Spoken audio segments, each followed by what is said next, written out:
Welcome to Lavanya's life style. Friends, ఎప్పటిలాగే ఈరోజు కూడా ఒక మంచి డివోషనల్ వీడియోతో మీ ముందుకు వచ్చేసానండి. ఫ్రెండ్స్, ఈరోజు మనం ఉగాదికి ముందు రోజు వచ్చే కొత్త అమావాస్య రోజు ఆ గ్రామదేవత పూజా విధానం మన ఇంట్లో ఎలా చేసుకోవాలో ఈరోజు మనం చాలా క్లియర్గా ఇప్పుడు తెలుసుకుందామండి. అలాగే లావణ్యాస్ లైఫ్ స్టైల్ ఛానల్ని మీరు ఫస్ట్ నుంచి ఫాలో అయ్యే వాళ్ళైతే మీకు తప్పకుండా మీరు ఆ వీడియోస్ని చూసే ఉంటారండి. నేను గ్రామదేవత పూజ ఇంట్లో ఎలా చేసుకున్నానో అనేది చాలా క్లియర్గా నేను అప్లోడ్ చేశాను. ఈరోజు మనం గ్రామదేవత పూజ మన ఇంట్లో ఎలా చేసుకోవాలో ఇప్పుడు చూద్దాం. ఫ్రెండ్స్, ఉగాదికి ముందు రోజు వచ్చే అమావాస్యని కొత్త అమావాస్య అంటారు. ఈ కొత్త అమావాస్య రోజున గ్రామదేవతను ప్రతి ఊర్లోనూ అక్కడ ఆయా పేర్లతోటి, అనగా మరినమ్మ తల్లి అని, నూకాలమ్మ తల్లి అని, దుర్గాలమ్మ తల్లి అని, పోలేరమ్మ తల్లి అని, ఇలా గ్రామదేవతల పేర్లు అనేకం ఉంటాయి. ఏ ఊరి ప్రజలు ఆ ఊరి గ్రామదేవత పేరు తలుచుకొని ఆ అమ్మవారికి ప్రతి సంవత్సరము కొత్త అమావాస్య రోజు చక్కగా పూజలు చేసుకొని నైవేద్యం పెడుతూ ఉంటారు.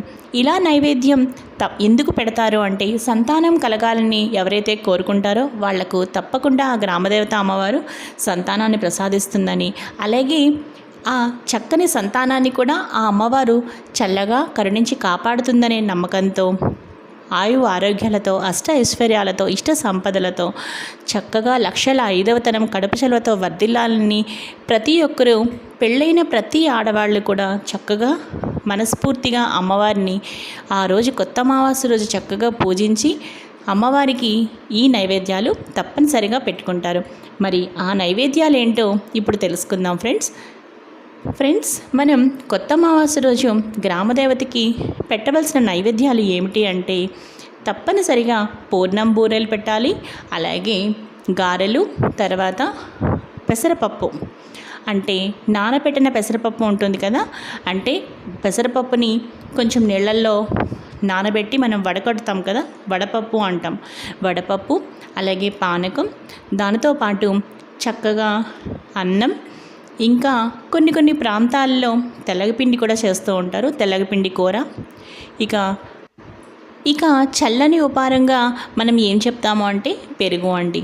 తప్పనిసరిగా, అంటే పెరుగు అన్నం అని చెప్పట్లేదండి, విడిగానే చక్కగా ఒక పెరుగు కప్పు అనమాట. ఇక వేడి ఉపారంగా అమ్మవారికి ఉడికించిన పెసరపప్పు, పసుపు ఉప్పు వేసి ఉడికించిన పెసరపప్పు ఏదైతే ఉంటుందో అందులో కూడా మనం బియ్యం మిక్స్ చేయమండి, జస్ట్ పెసరపప్పు అనమాట.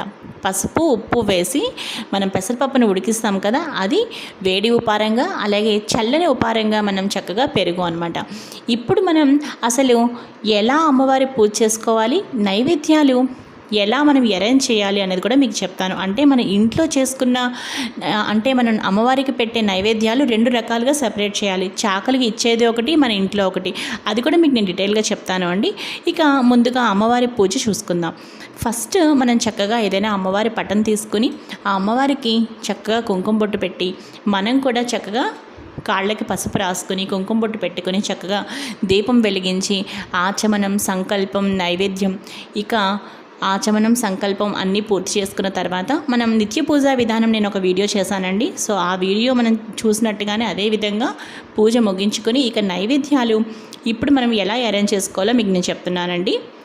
అలాగే అమ్మవారిని చక్కగా పసుపు, కుంకుమ, గంధ, అక్షతలతో ఈ విధంగా మనం పూజ ముగించుకున్నాక అప్పుడు నైవేద్యంగా ఇవన్నీ కూడా మనం చెప్పుకున్న పదార్థాలు మన ఇంట్లో సెపరేట్గా ఒక నైవేద్యంగా పెట్టుకోవాలండి. ఇక చాకలికి ఇచ్చే వాటిని చక్కగా ఏదైనా ఒక పెద్ద అరిటాకులో కానీ, లేదంటే ఏదైనా ఒక మంచి విస్తరాకులో కానీ, లేదంటే ఏదైనా ఒక పెద్ద పేపర్ ప్లేట్స్లో కానీ వాటిని ఏ విధంగా అరేంజ్ చేసుకోవాలి అంటే, ఇప్పుడు ఆ విస్తరాకులో లేదా అరిటాకు కానీ మీకు కిందకు చెప్పాను కదా, ఇప్పుడు చాకలికి ఇచ్చే ఏదైతే ఆకు ఉంటుంది కదా దానిలో మనం పూర్ణం బూరెలు ఒక 4, తర్వాత గారెలు ఒక 4, దాని తర్వాత ఇంకా ఉడికించిన పెసరపప్పు ఒక కప్పు నిండా, అలాగే పెరుగు కూడా శుభ్రంగా ఒక కప్పు నిండా. అంటే శుభ్రంగా చేసే పని ఏంటంటే 100% శుభ్రంగా చక్కగా వాళ్ళ ఫ్యామిలీ అందరూ కూడా చక్కగా తినేలాగా కడుపు నిండా దాని నిండా శుభ్రంగా అన్నం పెట్టాలండి ఆకులో. అలాగే నెక్స్ట్ అలాగే పెరుగు కూడా శుభ్రంగా ఒక కప్పు నిండా ఇవ్వండి.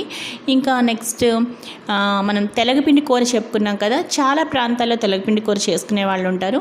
తెలగపిండి కూర కూడా అండి మనం ఇవన్నీ కూడా నైవేద్యం పెడతాము అమ్మవారికి. పెట్టిన తర్వాతనే రెండు సపరేట్గా మన ఇంట్లో ఉండే పూర్ణం బూరెలు, గారెలు, అలాగే అన్నం, తర్వాత మనం తయారు చేసుకున్న పెసరపప్పు, వడపప్పు, పానకం వాటన్నిటికీ నైవేద్యం పక్కన పెట్టుకుంటాం. అవి మన ఇంట్లో కుటుంబ సభ్యులు తింటాము. చాకలికి ఇచ్చేవన్నీ కూడా మనం ఏవైతే తయారు చేసిన పదార్థాలు ఉన్నాయో అవన్నీ కూడా చక్కగా ఆకులో అరేంజ్ చేసి శుభ్రంగా చక్కగా తృప్తిగా మనం పూజ ముగించుకుని నైవేద్యం పెట్టాక అప్పుడు ఆ చాకలికి మనం ఇవ్వాలి అండి. అలా చాకలి చక్కగా తీసుకువెళ్తే అది కడుపు చలవ అండి. ఇక మీ పూజ నైవేద్యం అన్నీ సమర్పించుకున్న తర్వాత మీ పూజ మొత్తం ముగించిన తర్వాత మీరు పూజ చేసుకున్న ఆ నీళ్లు ఉంటాయి కదా, అవి చక్కగా తులసి మొక్కలో సూర్యభగవాన్ని చూస్తూ పోసేసిన తర్వాత అప్పుడు చాకలికి మీరు ఇవ్వండి. సో ఈ విధంగా కొత్త అమావాస్య రోజు అమ్మవారిని పూజించి నైవేద్యాలు పెట్టి చాకలికి ఈ విధంగా. ఫ్రెండ్స్, నేను ఇదివరకు చేసుకున్న గ్రామదేవత పూజా విధానం మీరు చూస్తే మీకు ఇంకా క్లారిటీగా తెలుస్తుందండి. మీరు తప్పకుండా ఆ వీడియోని మిస్ అవ్వకుండా చూడండి. ఈ వీడియో ఎండ్ స్క్రీన్లో ఇస్తాను, అలాగే సజెస్టెడ్ కార్డ్స్లో కూడా ఇస్తాను. ఫ్రెండ్స్, ఈరోజు వీడియో ఇదే ఫ్రెండ్స్. ఈ వీడియో మీకు నచ్చితే లైక్ చేయండి, షేర్ చేయండి, అలాగే లావణ్యాస్ లైఫ్ స్టైల్ ఛానల్ని సబ్స్క్రైబ్ చేయడం మాత్రం మర్చిపోకండి. మరో మంచి వీడియోతో కలుస్తాను.